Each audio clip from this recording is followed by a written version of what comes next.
My thoughts when it comes to the mini-budget, and that's the best way of putting this whole thing, is that, look, it is a well-crafted political document to get that political surplus. We all know that given either your political view or our understanding of the economy right now, it is virtually impossible to actually get this country into surplus budget-wise by May of next year. So the government, because they understand the political imperative, is pulling out all the stops to guarantee that they get there. Now, the genius of the way that they have done this is that, yes, it's going to affect some people, but it's not going to affect the bulk of the population. It's also not going to affect too many people who are going to end up being sympathetic figures that you'll be able to see on the TV news or in the newspapers. The way they're going to get to the surplus, among other ways, and we'll talk about this evening, is the way that they're going to change the way that company tax will work for companies that make over $1 billion. Now, don't get me wrong, I'm not about to cry on the behalf of companies that make more than $1 billion, but it is effectively an accounting trick. Currently, these businesses only have to report, just like a normal small business, a BAS statement, they have to put in once a quarter. They're now going to have to do it once a month. It means not that the total amount of tax that they're going to pay is going to go up or down, but it means that the government will get access to more of that cash more frequently. They'll be able to move that money around, and thus we get ourselves to a surplus. Let's jump into the half-yearly forecast, or let's just call it the mini-budget from now on, just to get through this quickly. Here's Wayne Swan talking about it in Canberra today.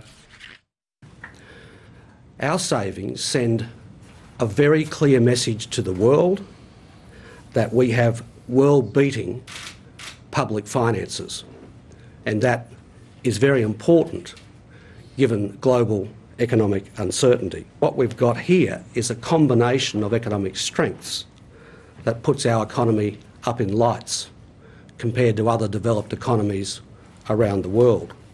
We are a beacon of strength compared to what is going on in this fragile global environment. Unsurprisingly, Joe Hockey doesn't quite see the world through the Wayne Swan way of looking at it. Have a look. This is a document that does nothing to help Australian families. In fact, it hurts them. It does absolutely nothing to grow the pie, to make us more productive. There's no economic strategy to it. It is a hodgepodge of fiddles, and the Australian families are going to pay a heavy price for it. Now, Mark, as I said a couple of seconds ago, the genius, if you want to use that, of this document is that it's going to be very hard tomorrow to open up the newspaper and see who the losers are, and they're going to look anything like most people watching us now or the average family. The biggest whack, if you want to say that, is going to be about companies that make more than $1 billion and how they report. How did you think they went today? Well, I think the government was doing a good job in defending the integrity of what had been its best budget. Early in the term of this government, I was certainly very critical of their budgets. They talked tough but really delivered very little in terms of cuts to middle-class welfare, in terms of fiscal discipline.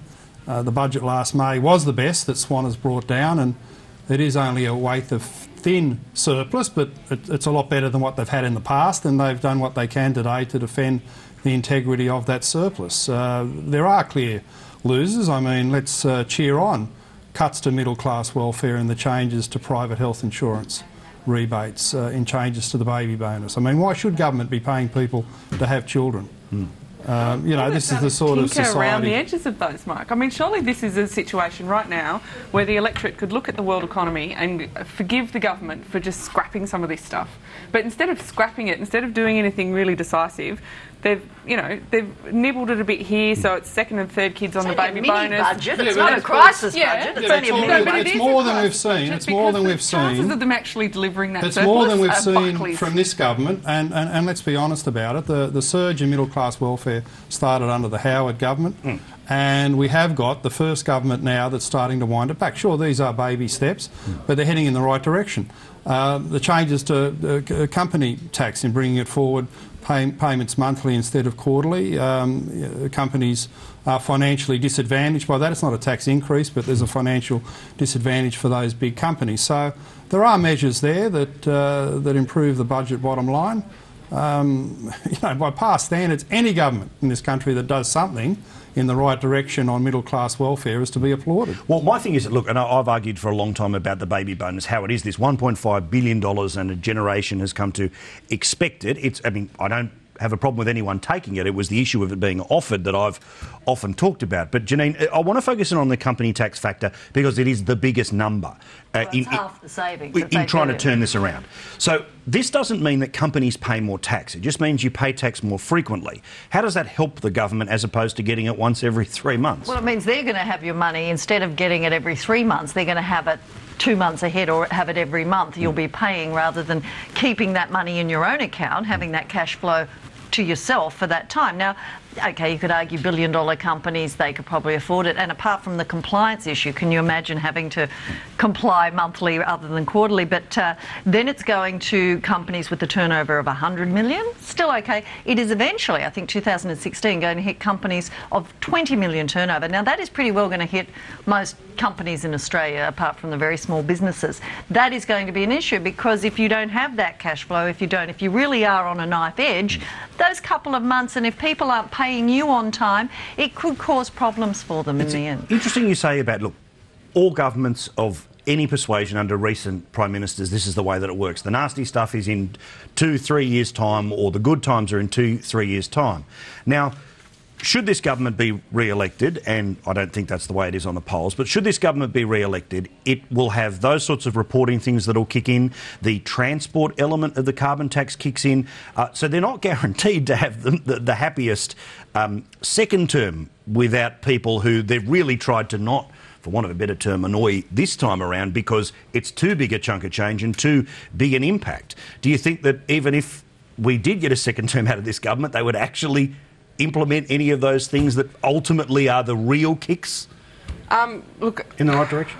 I don't know. I think the problem is going to be that the things that they do have on the good side of the ledger, things like the National Disability Scheme, are going to be so difficult to deliver that is where they're going to run into problems if under some bizarre circumstances they did get a second term. And, you know, the Gonski review, they made such a big deal about education. If they can't turn around and make a deal with the states and fund it, then they're going to look like complete gooses. Well, this is the thing, Mark, because, look, the political imperative that the government has set for itself is surplus by May. When we stand up, we're going to get the surplus. And as Tory said, they've set themselves some pretty major marks that require a lot of money to do it.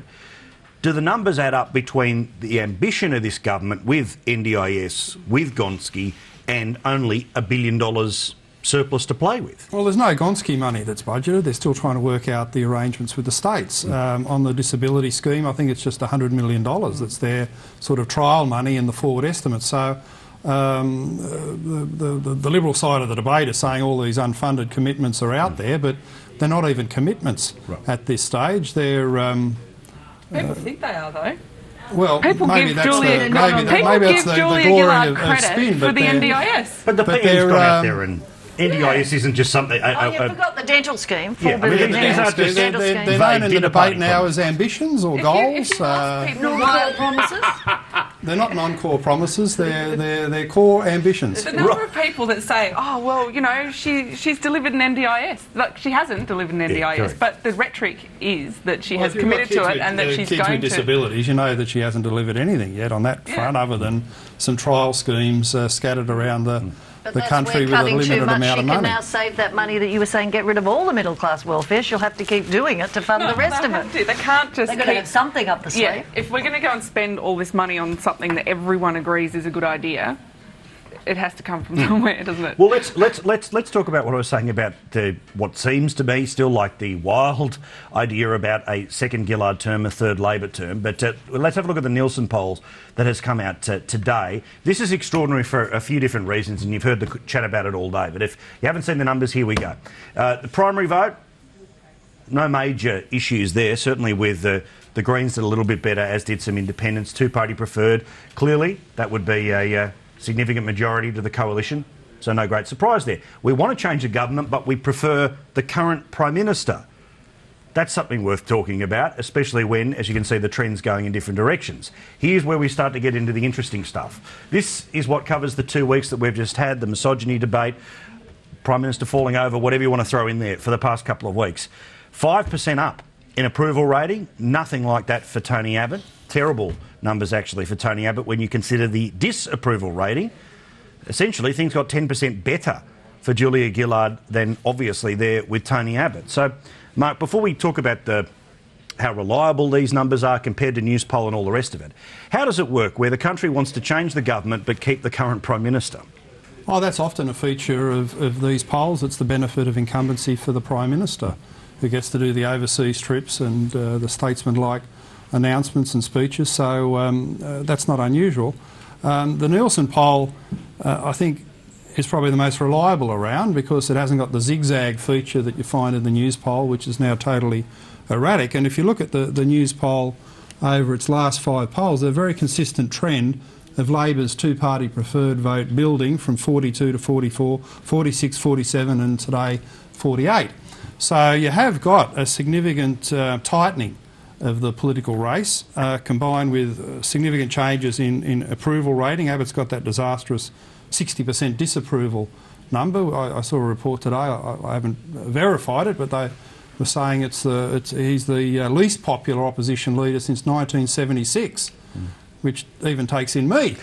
So that's how bad he's going. And he's got serious problems now, I think, for the first time in his leadership. And you're seeing a change in the underlying issues in federal politics, the fading of the carbon tax and what I call the character wars. For the past 3 months, you've had a focus not on policy, but things like the Brewster allegations about Slater and Gordon, Abbott's punch at university, the disgraceful Jones comments, Mrs Abbott's intervention to sell her husband to the people, and then the epic parliamentary debate on chauvinism. So all the focus is on character and personality, and this is a war that Labor can't lose, and it's showing up in the polls. But remember, we sat here and you and I got in a lot of trouble when we showed that picture of a sticker that was really nasty. It was around your part of Sydney. It was really nasty. It was just a bumper sticker somebody had on their car that really reflected some pretty dark hatred towards the Prime Minister. Now, obviously, that person doesn't get polled, but maybe I just roll in the wrong circles, or maybe it's the bubble of Talkback Radio or shows like this. But the conversations that I have is that the feeling is exactly the same about the government and the Prime Minister than where they were a year ago. Have you noticed the bloke who had the nasty sticker has stepped back a little bit? Oh, well, I don't actually know the bloke with the nasty sticker, but I had someone else who took a photograph of it. So right, okay. That's how that came about. But he's indicative of, they used to call them the Howard haters. Well, there's now a group, the Gillard Ghouls, out there, who everything she does, they just hate her guts. But it's not those people on the extreme right or the extreme left of politics who determine election results. It's swinging voters in marginal seats. And I think the polling, not just in the Herald today, but you look at the Australian, they produced this to be negative about Gillard, as the Australian always is. But they had some leaked poll from 4 marginal seats, Blair, Deakin, Greenway and Moreton, which quite remarkably, I mean, it's an astounding result if you know those seats.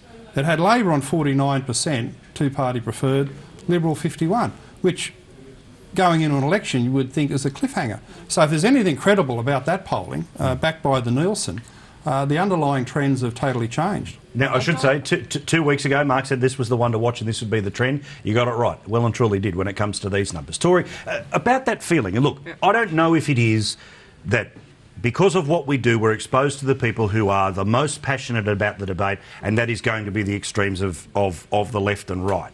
Have you noticed in the comments, in the way that the Punch works, in the types of pieces being written, that apart from the sexism issue, that the needle has moved at all on the idea of a competent Prime Minister and a functional government, or better words of both of those? No. When people can contain themselves to issues of competence, I haven't seen any change in that at all. And I think when Mark says that the Labor Party can't lose a, character war, I think that's, I'm sorry, but I think that's not true. I don't think either side can win in the current debate. I think what is happening is that people are actually switching off completely and just going, you're both as bad as each other. I wish you'd both shut up and start talking about the things that are actually important to me. But then when given an opportunity this past couple of weeks to say, hey, what's your approval rating of the Prime Minister, it changed. So to me it seems to be... Poll, I understand I'm not saying it's wrong, but I don't think that one poll is enough to say whether or not... Tory, in a two-horse race, There's got to be a winner or a loser. Okay, so today's winner is And doing Abbott's well whole strategy because- had been the negativity. Labor's engaged in these character wars, or I mean, the Australian newspaper started it, but Labor's happy to have the debate.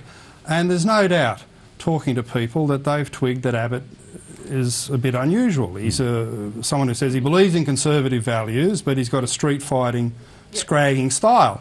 So they think there's something wrong with the bloke. And what's happened with Gillard, the carbon tax dragged it down, the broken promises and the like. But there's a lot of public sympathy there over her father, particularly in light of the Jones comments. This has humanised her. Yeah. People can relate to a grieving daughter.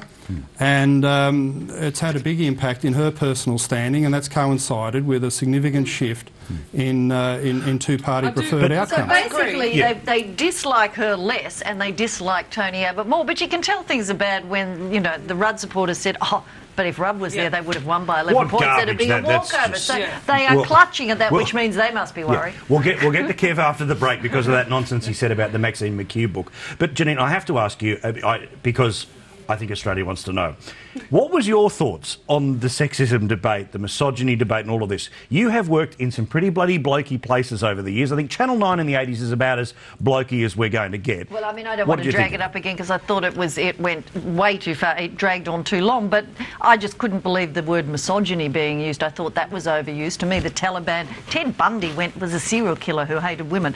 That to me is misogynist. I think we got mixed up. I like the line, I think it was Anne Summers said, we used to call them old-fashioned male chauvinist pigs. I think there's a lot of that and there's a lot of sexism.